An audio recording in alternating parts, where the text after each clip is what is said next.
ശ്രീനാരായണ ഗുരുദേവ തൃപ്പാദങ്ങളിൽ എൻ്റെ സാഷ്ടാംഗ പ്രണാമം. ശ്രീ മങ്ങാട് ബാലേന്ദ്രൻ സാറിൻ്റെ ഗുരുദേവ കഥാസാഗരം ഭാഗം 122 ബ്രഹ്മവിദ്യാ സംഘത്തിൻ്റെ മംഗളപത്രം. ഭാഗം 122 ബ്രഹ്മവിദ്യാ സംഘത്തിൻ്റെ മംഗളപത്രം ഇവിടെ ആരംഭിക്കുന്നു. കോഴിക്കോട്ട് ശ്രീകണ്ഠേശ്വര ക്ഷേത്രത്തിൻ്റെ നിർമ്മാണത്തിന് കുറ്റി തറയ്ക്കുന്നതിനായി ഗുരുദേവൻ എത്തിച്ചേർന്നു. വലിയൊരു ജനാവലിയുടെ സാന്നിധ്യത്തിൽ ഗുരുദേവൻ നിർണയിച്ച സ്ഥാനത്ത് കുറ്റിനാട്ടി. ആ വേളയിൽ തിയോസഫിക്കൽ സൊസൈറ്റി കോഴിക്കോട് ആനി ഹാളിൽ വെച്ച് ഗുരുദേവന് ഭക്തി നിർഭരമായൊരു സ്വീകരണം നൽകുകയുണ്ടായി. സ്വീകരണ ഹാളിൽ നാനാജാതി മതസ്ഥരായ പ്രമുഖരുൾപ്പെടെ ധാരാളം ജനങ്ങൾ തിങ്ങി നിറഞ്ഞു ഇരുന്നിരുന്നു. അവിടെ എത്തിച്ചേർന്ന ഗുരുദേവനെ ഭക്തി ബഹുമാനങ്ങളോടെ ബ്രഹ്മവിദ്യാ സംഘം പ്രവർത്തകന്മാർ സ്വീകരിച്ചു. അതിനുശേഷം വേദിയിൽ വെള്ളപ്പട്ട് വിരിച്ചു പ്രത്യേകം ഒരുക്കിയിട്ടിരുന്ന ഒരു പീഠത്തിലേക്ക് ആനയിച്ചു. ജനങ്ങളെല്ലാം അപ്പോൾ എഴുന്നേറ്റ് നിന്ന് തൊഴുകൈകളോടെ ഗുരുവിനെ വരവേറ്റു. അപ്പോൾ ചെറിയൊരു മന്ദഹാസത്തോടെ ഗുരുദേവൻ ഒരു നോട്ടം കൊണ്ട് എല്ലാവർക്കും അനുഗ്രഹങ്ങൾ ചൊരിഞ്ഞു. ഗുരുദേവൻ ആ പീഠത്തിൽ ഇരുന്നതിനു ശേഷമാണ് ബാക്കിയുള്ളവരെല്ലാം അവരവരുടെ സ്ഥാനങ്ങളിലിരുന്നത്. അപ്പോൾ കോഴിക്കോട് സാമൂതിരി കോളേജിലെ സംസ്കൃത വിഭാഗം പ്രൊഫസറായിരുന്ന മഹാപണ്ഡിതൻ നാരായണ ശാസ്ത്രികൾ വന്ന് ഗുരുദേവനെ ആദരപൂർവ്വം വന്ദിച്ചു. അതിനുശേഷം ഗുരുവിൻ്റെ അനുമതിയോടെ അദ്ദേഹം പ്രസംഗപീഠത്തിലെത്തി. സദസ് അപ്പോൾ വളരെ നിശബ്ദമായിരുന്നു. ഗുരുദേവന് സ്വാഗതമരുളിക്കൊണ്ട് നാരായണ ശാസ്ത്രികൾ 3 സംസ്കൃത പദ്യങ്ങൾ ചൊല്ലി.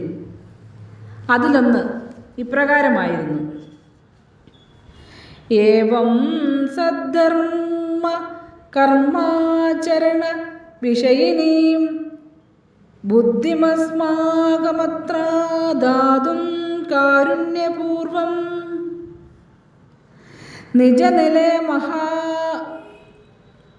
നിജനിലയമപാഹായ ചാഭ്യാഗമദ്യ ശ്രീമന്നാരായണാഖ്യ ശിവഗിരി നിലയാധീശ്വരോ ദേശികോയ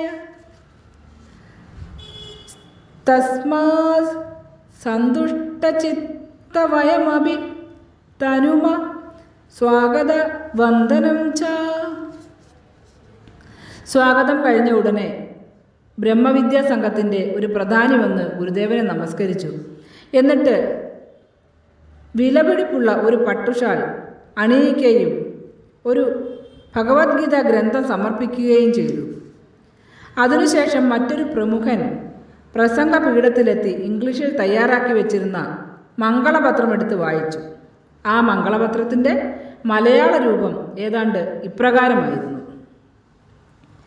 ദിവ്യശ്രീ നാരായണ ഗുരുസ്വാമി അവർകൾക്ക് മനുഷ്യരുടെ നേതാവായിരിക്കുവാൻ തക്ക ഗുണങ്ങളോടുകൂടി ജനിച്ചിട്ടുള്ള ഒരു മഹാനും നമ്മുടെ മാതൃരാജ്യങ്ങളിൽ പുരാതനമായി ഉണ്ടായിട്ടുള്ള സിദ്ധന്മാരുടെ പിൻഗാമിയും സൂക്ഷ്മത്തിൽ ഒരു ബ്രാഹ്മണാത്മാവും മതസംബന്ധമായ ആവശ്യങ്ങളെ പ്രവർത്തിക്കുവാൻ വേണ്ടപ്പെട്ടവർ ഉപേക്ഷ ചെയ്തതിനാൽ കഷ്ടപ്പെട്ടു വലയുന്നവരായ ഒരു വർഗക്കാരുടെ രക്ഷയ്ക്കും അഭ്യുദയത്തിനും വേണ്ടി ഈശ്വരനാൽ അയക്കപ്പെട്ട ഒരു ദേഹവുമായ സ്വാമിയെ കോഴിക്കോട്ടെ തിയോസഫിക്കൽ സൊസൈറ്റിയുടെ ശങ്കരാശ്രമം വകയായ ആനി ഹാളിലേക്ക് സംഘാംഗങ്ങൾ സ്നേഹബഹുമാന പുരസ്സരം സ്വാഗതം ചെയ്യുന്നു. സ്വാമിയുടെ സ്വതസിദ്ധമായ ആത്മശക്തിയുടെ ഫലമായി ഈ പടിഞ്ഞാറേക്കരയിൽ ആശ്ചര്യകരമായ വേഗത്തോടുകൂടി ജനിച്ചു വളർന്നു വരുന്നതായ അനവധി മഹാദേവ ക്ഷേത്രങ്ങളുടെ നിർമ്മാണത്തിൽ ആര്യവർഗത്തിൻ്റെ 6ാം ഉൽപ്പിതാവിൻ്റെ ആവിർഭാവത്തെ സൂചിപ്പിക്കുന്ന ദിവ്യശക്തികളുടെ പ്രസരിപ്പിനെ ഞങ്ങൾ കാണുന്നു. നമ്മുടെ പ്രിയപ്പെട്ട കേരളത്തിലുള്ള സാമുദായികമായ വിഷയങ്ങളെ തീർക്കുന്നതായ സമാധാനത്തെയും രഞ്ജിപ്പിനെയും സ്വാമി ചൊല്ലുന്ന സ്ഥലങ്ങളിലെല്ലാം വർഷിച്ചും കൊണ്ട് സ്വാമിയുടെ പാവനമായ വൈഭവവും മഹാത്മ്യവും മേൽക്കുമേൽ വർദ്ധിച്ചു കാണാൻ ഞങ്ങൾ ഹൃദയപൂർവ്വം ഈശ്വരനെ പ്രാർത്ഥിച്ചു കൊള്ളുന്നു. ആ മംഗളപത്ര വായന സമർപ്പണ നേരം അത്രയും അവിടുത്തെ പ്രൗഢമായ സദസ്സാകെ കൈകൾ കൂപ്പി ഗുരുദേവനെ വന്ദിച്ചുകൊണ്ട് എഴുന്നേറ്റ് നിൽക്കുകയായിരുന്നു. പിന്നീട് ഗുരുദേവന്റെ ആജ്ഞാനുസരണം കുമാരനാശാൻ പ്രസംഗപീഠത്തിലേക്ക് വന്ന് മംഗളപത്രത്തിന് കൃതജ്ഞത പ്രകാശിപ്പിച്ചു. അതോടെ ആ ചടങ്ങുകൾക്ക് മംഗളകരമായ പരിസമാപ്തിയായി.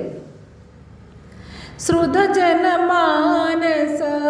പത്മവിഹാര ശ്രീനാരായണ ഗുരുദേവ, ശിരസു നമിച്ചു ഞാൻ തൊഴുന്നേൻ പാവന ശിവഗിരി ചൂടിയ പാദങ്ങൾ,